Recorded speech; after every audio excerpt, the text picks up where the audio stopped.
नमस्कार प्यारे साथियों विद्यार्थियों, मैं नवल जांगीड़ एनकेएस परिवार में आपका हार्दिक अभिनंदन करता हूं। हम पढ़ रहे हैं आप लोगों का लैब असिस्टेंट का बायोलॉजी वाला बैच, जिसमें मैं आपके 4 टॉपिक कंप्लीट कर चुका हूं। 4 टॉपिक चल रहे हैं, मतलब चौथा नंबर का टॉपिक हमारा चल रहा है। 3 टॉपिक हम कंप्लीट कर चुके हैं और चौथे टॉपिक में हमारा पार्ट 2 चल रहा है। क्या चल रहा है बेटा? पार्ट 2 चल रहा है इसमें। और पार्ट 2 के अंदर हम बात कर रहे हैं किसकी? पादप कार्यकी के अंदर ascent of safe and transpiration की। एसेंट ऑफ सेफ मतलब वाटर का ऊपर की ओर चढ़ना, और ट्रांसपिरेशन का मतलब होता है वाष्पोत्सर्जन। ये दोनों पॉइंट हम एनसीईआरटी के अकॉर्डिंग पढ़ेंगे लाइन टू लाइन। चलिए इधर देखिए, इधर सबसे पहला टॉपिक हमारा क्या है? Ascent of safe. Ascent of safe, ascent of safe का मतलब है कि वाटर का ऊपर की ओर जाना।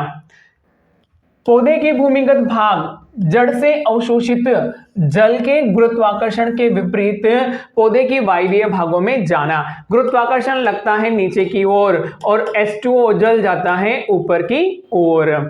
पहुंचाने की क्रिया को रसारोहण कहते हैं। सबसे पहले तो ये याद रखना इसकी डेफिनेशन। पादपों में जाइलम जल संवहन ऊतक है और फ्लोएम क्या है? किसका संवहन करता है? भोजन का। रसारोहण का मार्ग, रसारोहण का मार्ग समझने वाले प्रयोग।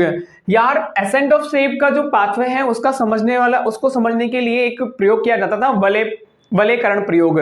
बीच में क्या होता है? जाइलम, आजू बाजू में क्या होता है? फ्लोएम। देखिए कैसा होता है, जैसे इस तरह का प्रयोग किया जाता था। बेटा मान लीजिए ये स्टेम है, स्टेम में ये डिनोट कर रहा है किसको? जाइलम को। ये क्या है? जाइलम। और इसके यहां पर हम बात करते हैं स्टेम के, यहां पर ये है फ्लोएम। ये वाला पोर्शन डिनोट करता है किसको? फ्लोएम को। ये है फ्लोएम, ये फ्लोएम। वलयकरण प्रयोग में क्या किया जाता था? वलयकरण प्रयोग में यहां पर ये इस तरह से, ये जो फ्लोएम है इसको हटा दिया जाता था और फ्लोएम हटने के बाद में इस तरह से ये वलय बन जाती थी। क्या बन जाती है? यहां पर एक वलय बन जाती है, ये रिंग बन जाती है। तो इस रिंग से जल का संवहन तो होता है, जल तो ऊपर जाता है, लेकिन बना हुआ भोजन जो फूड है, क्या है? भोजन जो किसके थ्रू? भोजन जो बना है वो फ्लोएम के थ्रू नीचे नहीं आता था। यह है वलयकरण प्रयोग। तो इसको देखते हैं, पढ़ते हैं क्या है। देखिए, प्रयोगों द्वारा यह सिद्ध किया जा चुका है कि रसारोहण के दौरान जल पौधों के जाइलम की वाहिकाओं तथा वाहिनिकाओं द्वारा ऊपर चढ़ता है। हमने अभी देखा कि पौधे मृदा से जल का अवशोषण कैसे करते हैं। कैसे करते हैं? मूल रोम के द्वारा करते हैं, और संवहनी ऊतकों में इसे कैसे पहुंचाते हैं। अब हमने यह जानने व समझने का प्रयास करेंगे कि जल पौधों के विभिन्न भागों तक कैसे पहुंचता है। यह जल का चलन क्रियाशील या अभी भी निष्क्रिय है। क्योंकि जल पेड़ के तने में गुरुत्वाकर्षण के विरुद्ध गति करता है, तो इसके लिए ऊर्जा कौन देता है? मतलब ये एक्टिव प्रोसेस है, तो इसके लिए एनर्जी कहां से आती है? देखिए इधर मूल दाब। मूल दाब किसकी वजह से है बेटा? यहां पर एक मूल दाब लगता है। ऑस्मोटिक प्रेशर हमने पहले पढ़ा था कि रूट के अंदर ऑस्मोटिक प्रेशर मृदा से ज्यादा होता है, इसलिए जल कहां आता है? मृदा से जड़ों में आता है, मूल में आता है। अब देखिए यहां पर, जैसे कि मृदा के विभिन्न आयन सक्रियता के साथ जड़ों के संवहनी ऊतकों में परिवहनित होते हैं। मृदा के विभिन्न आयन सक्रियता मतलब एक्टिवनेस के साथ जड़ों के संवहनीय ऊतकों के अंदर आते हैं, तो जल भी इस क्रिया का अनुसरण करता है अपनी विभव प्रवणता के अनुसार, तथा जाइलम के अंदर दाब बढ़ता है। जाइलम के अंदर क्या? एक प्रेशर बढ़ गया। जैसे कि पानी किसी के अंदर हम डालेंगे तो प्रेशर तो बढ़ेगा ही बढ़ेगा। यह धनात्मक दाब ही मूल दाब कहलाता है।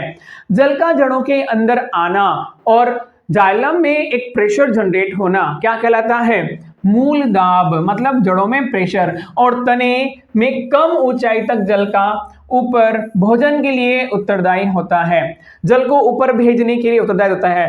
तने में कम ऊंचाई तक जल को ऊपर भेजने के लिए क्या होता है? उत्तरदायी होता है।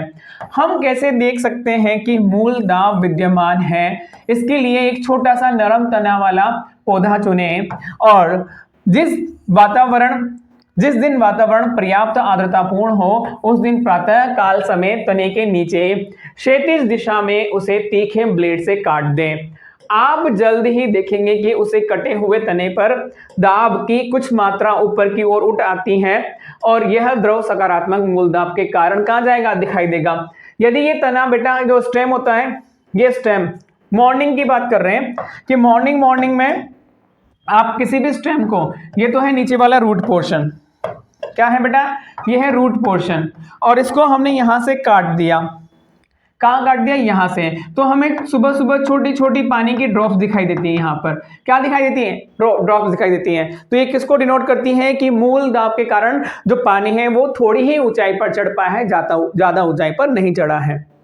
नेक्स्ट, यदि आप उस तने में एक रबर की पतली नली चढ़ा दें तो आप वास्तव में स्त्राव की दर भी माप सकते हैं।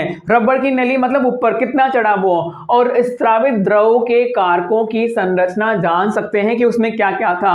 मूल दाब का प्रभाव रात व सुबह के समय भी देखा जा सकता है, और जब वाष्पीकरण की प्रक्रिया कम होती है और अतिरिक्त पानी घास के तिनकों की नोक पर विशेष छिद्रों से स्रावित जल बूंदों के रूप में लटकने लगता है, तो इस प्रकार द्रव में पानी का क्षय बिंदु स्त्राव कहलाता है। इस प्रकार द्रव के रूप में पानी का क्षय क्या कहलाता है, बिंदु स्त्राव या घटेशन। देखिए ये लीफ पर छोटे छोटे पानी के ड्रॉप्स आ रहे हैं, कहां पर, ये इसके किनारे पर, ये लीफ के किनारे हैं, वहां पर छोटे छोटे पानी के क्या आ रहे हैं, ड्रॉप्स आ रहे हैं, जिनको हम क्या बोलते हैं, घटेशन। क्या बोलते हैं, बिंदु स्त्राव। जल परिवहन की कुल क्रिया में मूल दाब केवल एक साधारण दाब ही प्रदान करता है।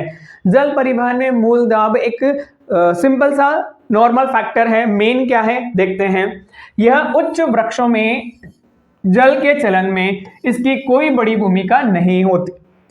मूल दाब का व्यापक योगदान जाइलम में पानी के अणुओं को निरंतर कड़ी के रूप में स्थापित रखने में हो सकती है, जो कि अक्सर वाष्पोत्सर्जन के दौरान पैदा किए गए एक वृहद तनाव के कारण टूटती रहती हैं।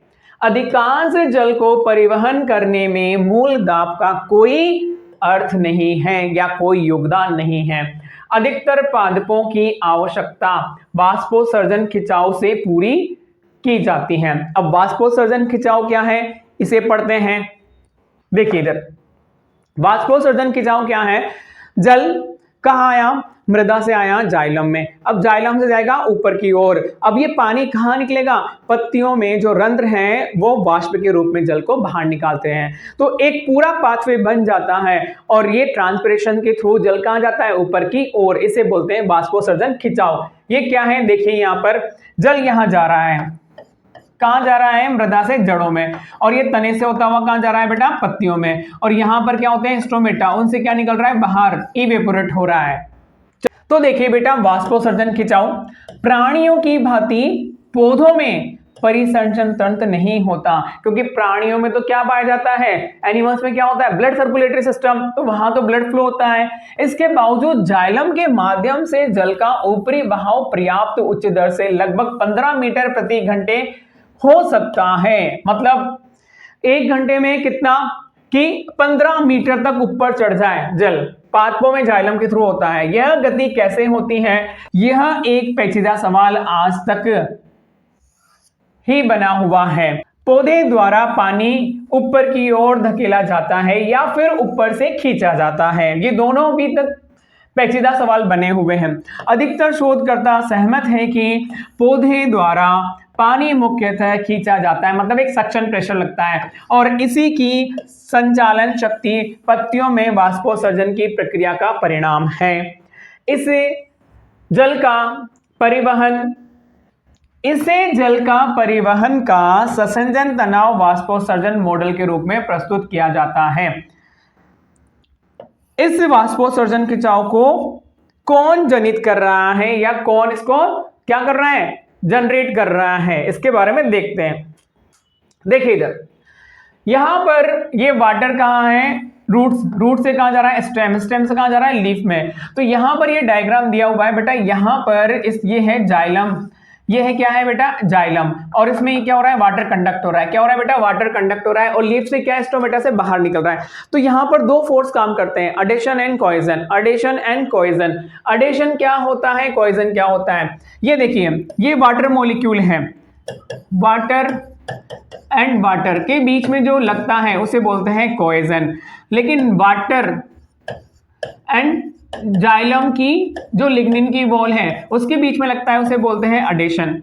तो यहां पर दो हैं, ये वाटर मॉलिक्यूल और ये जाइलम अडेशन फोर्स लगा रहा है जिसको हम बोलते हैं आसंजन और ससंजन, और यहां पर जल के बीच में लग रहा है तो उसे बोलते हैं ससंजन बल। तो ससंजन और असंजन बल क्या करते हैं कि ये ससंजन बल तो जल के अणुओं को पकड़े रखते हैं और आसंजन बल जल और जाइलम की वॉल को पकड़ के रखता है। इस तरह से ये एक तरह से क्रम अनुसार पानी कहां चढ़ता रहता है, ऊपर चढ़ता रहता है। दोनों बल क्या करते हैं, यहां काम करते हैं। पौधे में जल अस्थायी है, यह प्रकाश संश्लेषण व वृद्धि के लिए पत्तियों में पहुंचने वाले पानी का 1% से भी कम प्रयोग किया जाता है। क्या बोल रहा है बेटा ये कि यहां पर जो पौधे में जल अस्थायी है, प्रकाश संश्लेषण और वृद्धि के लिए पत्तियों में पहुंचने वाला जो जल है उसका केवल 1% से भी कम प्रकाश संश्लेषण में यूज होता है। बाकी सब पानी कहां होता है, वाष्प के रूप में उड़ जाता है। पानी की अधिकतर मात्रा पत्तियों से रंध्र द्वारा उड़ा दी जाती है। जल की यह क्षति वाष्पोत्सर्जन कहलाती है। आपने पिछली कक्षाओं में वाष्पोत्सर्जन का अध्ययन एक स्वस्थ पादप को पॉलीथीन के अंदर रखकर और उसके अंदर की सतह पर जल के सूक्ष्म बूंदों को अवलोकन करके किया होगा। आप पत्ती से पानी की इस कमी की प्रक्रिया को कोबाल्ट क्लोराइड पेपर द्वारा कर सकते हैं, जिसका रंग पानी अवशोषित करने पर बदल जाता है। देखिए इधर, यहां पर हमारे पास में ये एक्सपेरिमेंट है कि एक पॉट है जिसमें ये प्लांट है और ये वाष्पोत्सर्जन हो रहा है। वाष्पोत्सर्जन हो रहा है तो यहाँ पर ये क्या है, वाटर ड्रॉप्स है, ये पानी है H2O। लेकिन अब हमने यहाँ क्या डाल दिया, ये कोबाल्ट क्लोराइड पेपर डाल दिया। कौन सा पेपर डाल दिया बेटा, कोबाल्ट क्लोराइड। और तो ये क्या हो गया बेटा, ब्लू कलर का हो गया। देखो इधर, सेटअप ए, बेल जार की भीतरी दीवार पर जल वाष्प संघनित, ये रहा जल वाष्प संघनित हो जाता है। सेटअप बी, ये रहा सेटअप बी, बेल जार में भी इसी तरह जल वाष्प संघनित होती हैं और साथ ही कोबाल्ट क्लोराइड पेपर जो शुरू में नीला होता है गुलाबी हो जाता है। क्या हो जाता है बेटा, गुलाबी हो जाता है। सेटअप सी, इस बेल जार में ना तो पानी की बूंद दिखाई देती हैं और ना ही कोबाल्ट क्लोराइड पेपर गुलाबी होता है। तो पेपर जो होता है कोबाल्ट क्लोराइड का पेपर जो शुरू में तो नीला होता है, नाम में कॉपर लिखा हुआ है तो क्या ये नीला होता है, नीला तोता जिसको बोलते हैं, और पानी की प्रेजेंस में ये किसमें कन्वर्ट हो जाता है, गुलाबी हो जाता है। तो सी वाले में तो कुछ ऐसा है ही नहीं, ये गुलाबी होगा ही नहीं क्योंकि यहाँ पानी नहीं है। ए और बी दोनों में बेल जार की भीतरी दीवारों पर जल वाष्प संघनित होती है और कोबाल्ट क्लोराइड पेपर के रंग में परिवर्तित। यह सिद्ध करता है कि पौधे वाष्पोत्सर्जन के दौरान जल वाष्प क्या करते हैं, छोड़ते हैं। तो इस एक्सपेरिमेंट से हमारा कोबाल्ट क्लोराइड से ये पता चल रहा है कि पौधे क्या कर रहे हैं, वाष्पोत्सर्जन के दौरान जल को वाष्प के रूप में निकाल रहे हैं। नेक्स्ट, ट्रांसपिरेशन या वाष्पोत्सर्जन प्रोसेस। वाष्पोत्सर्जन पौधों द्वारा जल का वाष्प के रूप में परिवर्तित या इससे उत्पन्न क्षति है। मुख्यतः यह पत्तियों में पाए जाने वाले रंध्रों से होता है। वाष्पोत्सर्जन में पानी का वाष्प बनकर उड़ने के अलावा ऑक्सीजन व कार्बन डाइऑक्साइड का आदान प्रदान भी पत्तियों में उपस्थित रंध्रों के द्वारा होता है। रंध्र ये भी काम करते हैं। सामान्यतः ये रंध्र दिन में खुलते हैं और रात में बंद हो जाते हैं। रंध्रों का बंद होना व खुलना रक्षक कोशिकाओं की स्थिति, मतलब यहाँ पर जो गार्ड सेल्स होती हैं उनकी स्थिति के ऊपर डिपेंड करता है, बदलाव से होता है। प्रत्येक रक्षक कोशिका की आंतरिक भित्ति रंध्र छिद्र की तरफ मोटी होती है तथा तन्यपूर्ण होती है। रंध्र को घेरे दो रक्षक कोशिकाओं में जब स्फीति दाब बढ़ता है तो पतली बाहरी भित्ति बाहर की ओर उभरती है और अंदरूनी भित्ति को अर्धचंद्राकार स्थिति में आने को मजबूर करती है। रंध्र छिद्र के खुलने में रक्षक कोशिकाओं की भित्तियों में उपस्थित सूक्ष्म सुतराब, जिसे माइक्रोफाइब्रिल भी सहायता करता है। सेलुलोज सूक्ष्म सूत्र सेलुलोज माइक्रोफाइब्रिल का अभिविन्यास भी अरीय क्रम में होता है, ना कि अनुदैर्ध्य। ये इस तरह से लगे होते हैं क्रम में, जो रंध्र छिद्रों को आसानी से खोलता है। और पानी की कमी होने पर जब रक्षक कोशिकाओं की स्थिति समाप्त होती है या जल तनाव खत्म होता है तो तन्य आंतरिक भित्तियां पुनः अपनी मूल स्थिति में आ जाती हैं और तब रक्षक कोशिकाएं ढीली पड़ जाती हैं और रंध्र बंद हो जाते हैं। सामान्य तौर पर एक पृष्ठाधारी पत्ती के निचली की ओर अधिक संख्या में रंध्र, पृष्ठाधार बेटा जैसे ये पर्ण है तो इसकी दो सतह होती है, ऊपर वाली पृष्ठाधार और नीचे वाली कौन सी होती है आप लोगों की? आधारीय सतह। ये वाली पृष्ठाधारीय सतह होती है ऊपर वाली। और द्विपार्श्वीय पत्ती में रंध्रों की संख्या दोनों तरफ क्या होती है? समान होती है। द्विपार्श्वीय मतलब ऊपर वाली नीचे वाली सतह क्या हो? एक जैसी हो तो उसको बोलते हैं हमारी क्या? द्विपार्श्वीय सतह, जो एक बीजपत्री पातमुखी होती है। और पृष्ठाधारी में ऊपरी सतह और निचली सतह क्या होती है? अलग अलग होती है। वाष्पोत्सर्जन कई बाहरी कारकों जैसे कि ताप, प्रकाश, आर्द्रता व वायु की गति से भी प्रभावित होता है। वाष्पोत्सर्जन को प्रभावित करने वाले अन्य पादप कारक जैसे कि रंध्रों की संख्या, वितरण, खुलने, रंध्र के खुलने का कितना प्रतिशत है, पौधे में पानी की उपस्थिति तथा वितान रचना आदि पर क्या करता है? निर्भर करता है वाष्पोत्सर्जन। जाइलम रस का वाष्पोत्सर्जन के रूप में ऊपर चढ़ना मुख्य रूप से पानी के निम्न भौतिक गुणों पर निर्भर करता है। कौन से? हमने पढ़े थे ससंजन, जल के अणुओं के बीच आपसी आकर्षण, मतलब जल और जल के बीच। आसंजन, जल के अणुओं का ध्रुवीय सतह की ओर आकर्षण, जैसा कि कहां पर? वाहिकाओं, जाइलम की भित्तियों की ओर आकर्षण होना, तो ये आसंजन होता है। यहां पर एक और टर्म है बेटा पृष्ठ तनाव, पढ़ते हैं क्या है ये? पानी के अणुओं का द्रव अवस्था में गैसीय अवस्था की अपेक्षा एक दूसरे से अधिक आकर्षित होना क्या कहलाता है? पृष्ठ तनाव। पानी के जो अणु हैं, जो पानी की तीन स्टेज होती हैं, एक तो गैसियस और एक वाष्प और तीसरी हम बात करते हैं liquid. Solid, liquid and gas, तीन स्टेज होती हैं किसकी? पानी की। लेकिन जो लिक्विड स्टेज में जो अणुओं का आकर्षण होता है वो गैस स्टेज से ज्यादा होता है, इसलिए पृष्ठ तनाव भी क्या होता है? लिक्विड का ज्यादा होता है। पानी की ये विशिष्टताएं उसे उच्च तन्य सामर्थ्य प्रदान करती हैं, जैसे कि एक केशिकात्व खिंचाव शक्ति से प्रतिरोध की क्षमता तथा उच्च केशिकात्व किसी पतली नलिका में ऊपर चढ़ने की क्षमता। पौधे में केशिकात्व को लघु व्यास वाले वाहिकाएं तत्व जैसे कि ट्रैकिड्स एंड वाहिका तत्व से भी सहायता मिलती है। आप लोगों ने देखा होगा कि जब पहले लाइट जल जाती थी तो हम चिमनी जलाते थे, चिमनी में ऊपर तक, नीचे तो ऑयल है, ऊपर तक वो एक जो कॉटन है वो उसमें धीरे धीरे ऑयल ऊपर तक जा रहा है, तो ये केशिकात्व का काम करती है, जिसमें नीचे ऑयल है, बीच में कॉटन है और ऊपर क्या हो रही है? उसमें आग जल रही है, तो वो केशिकात्व के कारण होता है। प्रकाश संश्लेषण प्रक्रिया के लिए जल की आवश्यकता होती है। जाइलम वाहिकाओं पानी को जरूरत के अनुसार जड़ से पत्तियों की शिराओं तक पहुंचाती हैं, लेकिन वह कौन सी शक्ति है जो पानी के अणुओं को पत्ती के मृदु तक जरूरत के अनुसार खींच लेती हैं? ये शक्ति कौन सी होती है भाई? एसेंट ऑफ शेप हम पढ़ रहे हैं। जैसे ही वाष्पोत्सर्जन होता है और चूंकि पानी की पतली परत कोशिकाओं के ऊपर